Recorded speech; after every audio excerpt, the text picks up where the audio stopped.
লা ইয়াস্তাউই আসহাবুন নারি ওয়া আসহাবুল জান্নাহ আসহাবুল জান্নাতি হুমুল ফাইজুন।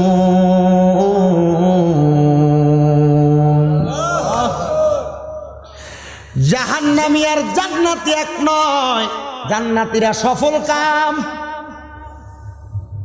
এই জন্য তুমি যদি তোমার মনিবের গোলামিতে জীবন বিসর্জন করতে পারো, তুমি জান্নাতি হইতে পারবা, সফল কাম হইতে পারবা, কবরে যাইবা শান্তিতে থাকতে পারবা। আর যদি নবীর পথ মত থেকে দূরে যাইয়া নতুন নতুন কাজ শুরু করে দাও সমাজে, আল্লাহর কসম মদিনার নবীর কাছে জবাব দিতে পারবা না, মুখ দেখাইতে পারবা না। নবী কইছে এমনি করতে তুমি অন্য রকম ভাবে করো।